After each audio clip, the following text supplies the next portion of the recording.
முருகப்பெருமான் துணை. உலக ஞான தலைவன் முருகப்பெருமானை ஓலைச்சுவடிகள் மூலம் துறையூர் ஓங்கார கொடிலாசானுக்கு அருளிய அருள்வாக்கு. இந்த சுவடி வாசகங்களை பக்தியுடன் கேட்டால் கேட்கின்ற உங்களுக்கு ஞானம் சித்திக்கும், உங்களது துன்பம் எல்லாம் தீரும். இதை உங்களுக்கு தருகின்ற நாங்களும் புண்ணியம் பெறுவோம். கேட்ட நீங்களும் புண்ணியம் பெறலாம். நீங்கள் தொடர்ந்து கேட்டு வந்தால் எது பாவம் எது புண்ணியம் என்பதை தெரிந்து கொள்வீர்கள். உயிர்கொலை செய்வது பாவம் என்பதை உணர்ந்து மாற்றிக்கொள்வீர்கள்.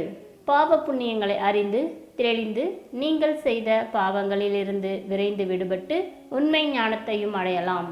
துறையூர் ஓங்கார கொடிலாசான் ஆறுமுக அரங்கமகா தேசிக சுவாமிகளுக்கு மகான் சுப்பிரமணியர் அருளிய ஞான அறிவுரை ஆசினோல் பாகம் 1574. சுவடி வாசித்தளித்தவர் டி. Rajendran, MA B.Ed. ஓம் சரவண ஜோதியே நமோ நம. 20/1/2024 சனிக்கிழமை.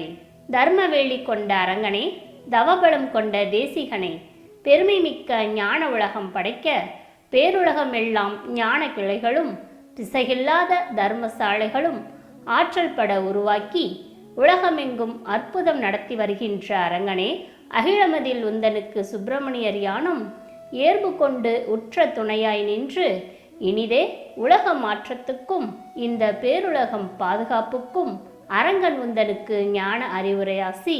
சோபகிருது வருடம் தை மாதம் 6ஆம் நாள் 20/1/2024 சனிக்கிழமை.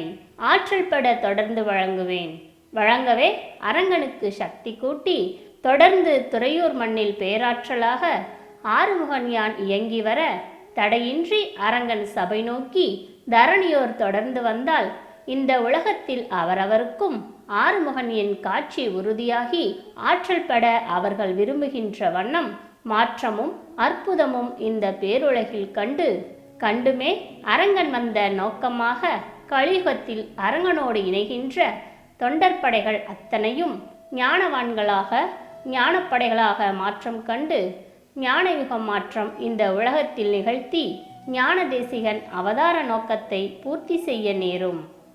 ஞான அறிவுரை ஆசிமுற்றே சுபம்.